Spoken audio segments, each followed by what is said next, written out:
Hello students, मैं हूं अंकेश सिंह। सिद्धांतम से स्मार्ट फेयर कॉपी के इस वीडियो सेक्शन में हम लोग प्रकाश की एक और परिघटना अपवर्तन को समझेंगे। इससे पहले वाले वीडियो सेक्शन में हम लोगों ने परावर्तन को समझा था। वहां पर हम लोगों ने चर्चा की थी कि प्रकाश की चाल निर्वात में सबसे ज्यादा होती है। अब ऐसा क्यों? इसको आप ऐसे समझ सकते हैं कि चूंकि निर्वात में कोई अवरोध तो होता नहीं, तो प्रकाश तेजी से चलता है। लेकिन जब कोई माध्यम में चलता है तो माध्यम के कण अवरोधक के रूप में होते हैं, इसलिए इसकी चाल धीमी हो जाती है। लेकिन एक्चुअली होता क्या है कि जब प्रकाश किसी माध्यम में चलता है तो माध्यम के कण पहले प्रकाश का अवशोषण करते हैं, फिर उसका उत्सर्जन करते हैं। यानी कि अवशोषण उत्सर्जन, अवशोषण उत्सर्जन, यह प्रक्रिया चलती रहती है उसके कणों के द्वारा। अब जाहिर सी बात है कि जब अवशोषण और उत्सर्जन होगा तो इसमें कुछ समय लगेगा ही, यानी प्रकाश की चाल हो जाएगी धीमी। हालांकि अवशोषण और उत्सर्जन सभी माध्यमों में एक समान नहीं होता। किसी के कण इस प्रक्रिया को जल्दी जल्दी करते हैं और हो सकता है कि किसी के कण में यह प्रक्रिया धीरे धीरे हो।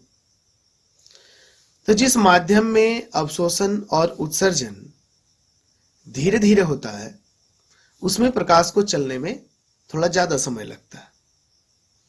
इस तरह के माध्यम को प्रकाशिक सघन माध्यम कहते हैं। ठीक इसके विपरीत जब अवशोषण और उत्सर्जन में समय कम लगता है, यानी कि तेजी से उत्सर्जन और अवशोषण होता है, तो उसमें प्रकाश तेजी से चलता है। ऐसे माध्यम को प्रकाशिक विरल माध्यम कहते हैं। तो यहां इस बात को क्लियरली ध्यान में रखना है कि प्रकाशिक सघन माध्यम में प्रकाश की स्पीड होती है कम और प्रकाशिक विरल माध्यम में प्रकाश की स्पीड होती है ज्यादा। आपको याद होगा हम लोगों ने पिछले वीडियो सेक्शन में परावर्तन पे चर्चा की थी। एक्चुअली परावर्तन में होता क्या है कि प्रकाश की किरणें एक माध्यम से चलकर दूसरे माध्यम के तल पर पहुंचती है और फिर टकराकर वापस उसी माध्यम में लौट जाती है। हालांकि यह भी तो हो सकता है कि वह दूसरे माध्यम में प्रवेश कर जाए। बिल्कुल हो सकता है। तो जब प्रकाश की किरणें एक माध्यम से चलकर दूसरे माध्यम में प्रवेश कर जाती हैं, तो वही परिघटना होती है अपवर्तन। अब आपको यह भी याद होगा कि हमने वहां पर चर्चा की थी कि कोई भी प्रकाशिक परिघटना पूरी तरह अकेली नहीं होती। हो सकता है कि उसके साथ 2, 3 या 4 परिघटनाएं एक साथ हो रही हो। यानी कि हम कह सकते हैं कि जब अपवर्तन होता है तो यह भी संभव है कि प्रकाश का परावर्तन भी हो साथ साथ, और यह भी हो सकता है कि उसका अवशोषण भी हो। लेकिन चूंकि हम लोग अध्ययन की सुविधा के लिए इन सभी परिघटनाओं को अलग अलग पढ़ते हैं, तो यहां पर हम लोग मुख्य रूप से चर्चा करेंगे अपवर्तन की। परावर्तन की चर्चा तो हम लोग पिछले वीडियो सेक्शन में कर ही चुके हैं। आप चाहे तो इसे रिवाइज कर सकते हैं। इसका QR कोड सिद्धांतम से स्मार्ट फेयर कॉपी में दिया हुआ है। तो चलिए हम लोग समझते हैं कि अपवर्तन में होता क्या है। एक्चुअली प्रकाश की चाल सभी माध्यमों में एक समान नहीं होती। अलग अलग माध्यमों में इसकी चाल अलग अलग होती है। तो जब प्रकाश एक माध्यम से दूसरे माध्यम में प्रवेश करता है तो यह सबसे कम समय वाले रास्ते को चुनता है और इसके कारण ही यह मुड़ जाता है। चलिए इसे एक उदाहरण से समझते हैं। मान लीजिए कि कोई बच्चा मैदान में खेलते खेलते दलदली क्षेत्र की ओर चला जाता है और फंस जाता है।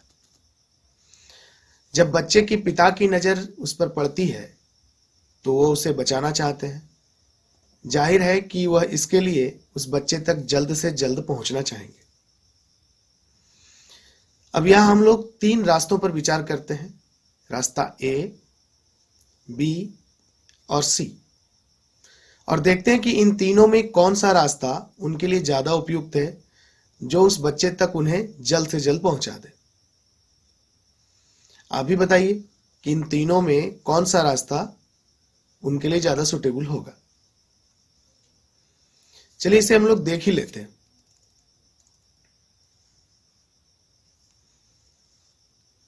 यहां पर हम लोग देख रहे हैं कि जो रास्ता सी है यह इनके लिए ज्यादा उपयुक्त है। यदि इस रास्ते के द्वारा उस बच्चे तक वो पहुंचना चाहें तो वह ए और बी की अपेक्षा जल्दी पहुंचेंगे। अब इसका कारण क्या है? तो जो रास्ता ए है इसमें बच्चे के पिता को ज्यादा दूरी तय करनी पड़ रही है दलदली भाग में और कम दूरी तय करनी पड़ रही है मैदानी भाग में। चूंकि दलदली भाग में स्पीड कम हो जाएगी चलने की, इसलिए उन्हें ज्यादा समय लगेगा। इसी तरह रास्ता बी में भी है। लेकिन यदि आप रास्ता सी को देखें तो इसमें ज्यादातर जो दूरी है वह तय करनी पड़ रही है मैदानी भाग में और इसकी अपेक्षा कम दूरी तय करनी पड़ रही है दलदली भाग में। क्योंकि मैदानी भाग में स्पीड ज्यादा होगी तो जाहिर है कि वह तेजी से उस बच्चे तक पहुंच सकेंगे। ठीक इसी तरह प्रकाश को भी समझ सकते हैं। यह भी जल्द से जल्द किसी बिंदु तक पहुंचना चाहता है। मान लीजिए कि प्रकाशिक सघन माध्यम में एक बिंदु है P और प्रकाशिक विरल माध्यम में प्रकाश स्रोत स्थित है। अब यदि प्रकाश स्रोत से आने वाली प्रकाश की किरण बिंदु P तक पहुंचना चाहे तो उसके लिए सबसे कम समय वाला रास्ता कौन सा होगा? चलिए यहां भी हम लोग 3 रास्तों पर विचार करते हैं, रास्ता A, B और C। जाहिर है कि यहां भी रास्ता C कम समय लेगा। चूंकि रास्ता A का ज्यादातर हिस्सा प्रकाशिक सघन माध्यम में है, इसलिए इस रास्ते में प्रकाश को ज्यादा समय लगेगा। क्योंकि प्रकाशिक सघन माध्यम में प्रकाश की चाल हो जाती है धीमी। लेकिन यदि वह रास्ता C के द्वारा बिंदु P तक आना चाहे तो उस स्थिति में क्या होगा कि इस रास्ते का अधिकांश हिस्सा प्रकाश को तय करना पड़ेगा प्रकाशिक विरल माध्यम में, जहां इसकी स्पीड होगी ज्यादा।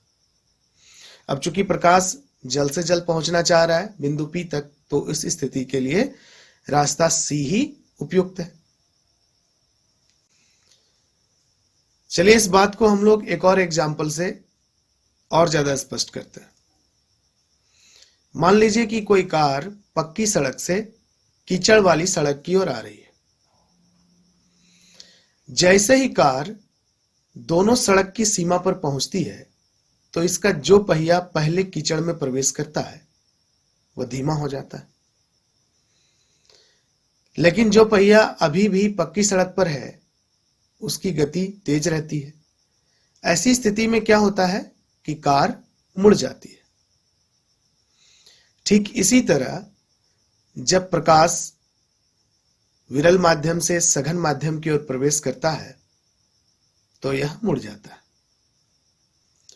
लेकिन यदि कार दोनों सड़क को मिलाने वाले तल के लंबवत आ रही हो तो क्या होगा? तो यहां दोनों तरफ का पहिया एक साथ दलदल में प्रवेश कर रहा है। ऐसे में दोनों का स्पीड एक साथ स्लो हो रहा है, यानी कि कार मुड़ेगी नहीं, सीधे प्रवेश कर जाएगी। बस फर्क इतना आएगा कि इसकी स्पीड कम हो जाएगी। ठीक इसी तरह यदि दो माध्यमों को मिलाने वाले तल के लंबवत प्रकाश की किरण आपतित हो तो अपवर्तन के बाद वह मुड़ती नहीं है, वह सीधे प्रवेश कर जाती है, केवल उसकी स्पीड में बदलाव आता है। अपवर्तन की परिघटना में एक माध्यम में चलकर दूसरे माध्यम के तल तक आने वाली किरण आपतित किरण कहलाती है। जिस बिंदु पर यह आपतित होती है उस बिंदु को आपतन बिंदु कहते हैं। और अपवर्तन के बाद दूसरे माध्यम में चलने वाली किरण कहलाती है अपवर्तित किरण। यदि आपतन बिंदु पर एक अभिलंब डाला जाए तो अभिलंब और आपतित किरण के बीच बनने वाले कोण को कहते हैं आपतन कोण। और अभिलंब और अपवर्तित किरण के बीच बनने वाले कोण को कहते हैं अपवर्तन कोण। यदि प्रकाश की किरण सघन माध्यम से चलकर विरल माध्यम में प्रवेश करे तो यह अभिलंब से दूर हटती है, यानी इस स्थिति में अपवर्तन कोण आपतन कोण से बड़ा हो जाता है। ठीक इसके विपरीत यदि प्रकाश की किरण विरल माध्यम से चलकर सघन माध्यम में प्रवेश करती है तो वह अभिलंब के नजदीक आ जाती है, यानी हम कह सकते हैं कि यहां पर जो आपतन कोण है वह बड़ा हो जाता है अपवर्तन कोण से। कई बार स्टूडेंट को कंफ्यूजन हो जाता है कि प्रकाश की किरण जब सघन से विरल में जाती है तब अभिलंब के दूर हटती है अभिलंब से, या फिर जब विरल से सघन में जाती है तब दूर हटती है। तो ये बड़ा कंफ्यूजन रहता है कि कब यह अभिलंब के दूर जाती है और कब यह अभिलंब के नजदीक आती है। तो इसको आप एक ट्रिक के माध्यम से याद रख सकते हैं। यह ट्रिक है कि वीर दूर हटते हैं लाइट में, सघन नजदीक रहते हैं फाइट में। अब इस ट्रिक से देखिए साफ स्पष्ट है कि वीर यानी कि विरल में जब प्रकाश प्रवेश करे तब वह दूर हट जाता है, और जब यह सघन में प्रवेश करे तो नजदीक आ जाता है। तो इसी तरह के कई मजेदार ट्रिक्स हैं सिद्धांतम से स्मार्ट फेयर कॉपी में, आप वहां से इन ट्रिक्स को याद कर लीजिए। इनकी मदद से क्या होगा कि कंफ्यूजन कम हो जाएगा और ये कॉम्प्लेक्स चीजें आसानी से याद हो जाएंगी। तो चलिए हम लोग वापस लौटते हैं अपने टॉपिक पर। अब चूंकि अपवर्तन भी एक प्रकाशिक परिघटना है तो इसके भी कुछ नियम है, जैसा कि परावर्तन का हम लोगों ने पढ़ा था। परावर्तन का पहला नियम हम लोगों ने पढ़ा था कि आपतित किरण, परावर्तित किरण और आपतन बिंदु पर डाला गया अभिलंब तीनों एक ही तल में होते हैं। यहां भी जो पहला नियम है कुछ इसी तरह का है। इसमें केवल परावर्तित किरण की जगह अपवर्तित किरण है, यानी इसका पहला नियम है आपतित किरण, अपवर्तित किरण और आपतन बिंदु पर डाला गया अभिलंब तीनों एक ही तल में होते हैं। और इसका जो दूसरा नियम है वह है आपतन कोण का साइन यानी ज्या और अपवर्तन कोण का साइन, इन दोनों का अनुपात एक नियतांक होता है। साइन के बारे में हम लोग गणित में पढ़ते हैं, त्रिकोणमिति में। यहां बस केवल आपको यह ध्यान रखना है कि आपतन कोण का साइन यानी कि साइन आई और अपवर्तन कोण का साइन यानी कि साइन आर, इन दोनों का अनुपात एक कांस्टेंट होता है, एक नियतांक होता है, जिसे हम लोग कहते हैं म्यू। यानी यह अपवर्तनांक किसी खास रंग के लिए पहले माध्यम की तुलना में दूसरे माध्यम का अपवर्तनांक है। तो अपवर्तन के इस दूसरे नियम को स्नेल का नियम भी कहते हैं। एक्चुअली होता क्या है कि प्रकाश की चाल सभी माध्यमों में एक समान नहीं रहती। तो पहले माध्यम में जो प्रकाश की चाल है और दूसरे माध्यम में जो प्रकाश की चाल है, इन दोनों का जो अनुपात है वही है पहले माध्यम की अपेक्षा दूसरे माध्यम का अपवर्तनांक। अब यदि इसमें पहला माध्यम निर्वात हो तो यह अपवर्तनांक कहलाता है निरपेक्ष अपवर्तनांक। इसे ही सामान्य तौर पर हम लोग अपवर्तनांक कहा करते हैं। अब जरा पार्श्विक विस्थापन को समझते हैं। मान लीजिए कि प्रकाश की किरण हवा में चल रही है, तो जाहिर है यह एक सरल रेखा पर ही जाएगी।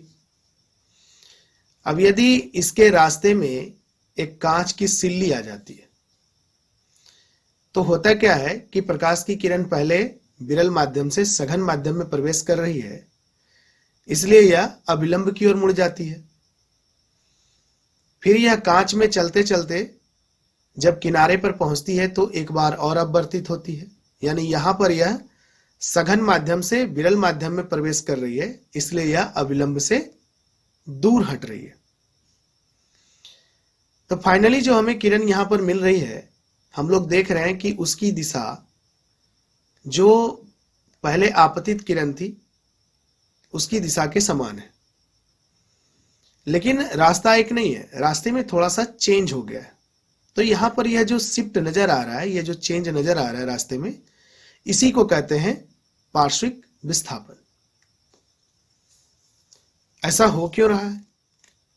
ऐसा हो रहा है किरणों के 2 बार अपवर्तित होने के कारण।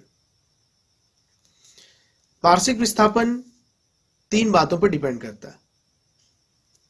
पहली बात है आपतन कोण, यानी जब आपतन कोण ज्यादा हो तो पार्श्विक विस्थापन होता है ज्यादा, और यदि आपतन कोण हो कम तो विस्थापन भी होता है यहां पर कम। इसी तरह यह दूसरी बात यानी कि सिल्ली की मोटाई पर भी डिपेंड करता है। यदि सिल्ली की मोटाई अधिक हो तो भी पार्श्विक विस्थापन अधिक होता है, और सिल्ली की मोटाई कम हो तो जाहिर है कि पार्श्विक विस्थापन होगा कम। और जो तीसरी बात है जिस पर पार्श्विक विस्थापन डिपेंड करता है वह है माध्यम के अपवर्तनांक पर। अपवर्तन में यह तो स्पष्ट है कि जब प्रकाश की किरण सघन माध्यम से विरल माध्यम में प्रवेश करती है तो यह अभिलंब से दूर हटती है। इस स्थिति में यदि आपतन कोण का मान थोड़ा थोड़ा बढ़ाया जाए तो हम लोग देखते हैं कि अपवर्तन कोण भी थोड़ा थोड़ा बढ़ता जाता है। और एक स्थिति ऐसी आती है कि अपवर्तित किरण दोनों माध्यमों को जोड़ने वाले तल पर चलने लगती है, यानी हम लोग कह सकते हैं कि यहां पर अपवर्तन कोण का मान 90 डिग्री हो जाता है। तो जिस आपतन कोण के लिए अपवर्तन कोण का मान 90 डिग्री हो जाता है उसे कहते हैं क्रांतिक कोण। यह एक्सट्रीम सिचुएशन है। एक्चुअली अब यदि अपवर्तन कोण थोड़ा सा भी अधिक होगा तो वास्तव में अपवर्तन होगा ही नहीं, क्योंकि जो अपवर्तित किरण है वह दूसरे माध्यम में जाएगी ही नहीं। तो फिर होगा क्या? जाहिर है वह परावर्तन के नियम का पालन करते हुए पहले माध्यम में ही लौट आएगी। तो इस परिघटना को कहते हैं पूर्ण आंतरिक परावर्तन। हालांकि सामान्य परावर्तन और पूर्ण आंतरिक परावर्तन दोनों सेम नहीं है। सामान्य परावर्तन में परावर्तन के साथ साथ अपवर्तन और अवशोषण भी होता है प्रकाश का, लेकिन पूर्ण आंतरिक परावर्तन में केवल परावर्तन होता है। यहां पर ना तो अवशोषण होता है और ना ही अपवर्तन। अब एक बात और यहां ध्यान में रखनी है कि पूर्ण आंतरिक परावर्तन तभी संभव है जब प्रकाश की किरण सघन माध्यम से विरल माध्यम में प्रवेश कर रही हो और जब आपतन कोण का मान क्रांतिक कोण से अधिक हो। तो स्टूडेंट्स, हम लोगों ने अपवर्तन की परिघटना को समझा। इससे संबंधित जितने भी प्रश्न हैं, जो भी ऑब्जेक्टिव हैं, सभी सिद्धांतम से स्मार्ट फेयर कॉपी में उपलब्ध हैं। उन्हें जरूर याद कर लीजिए, उन्हें लिख कर देखिए।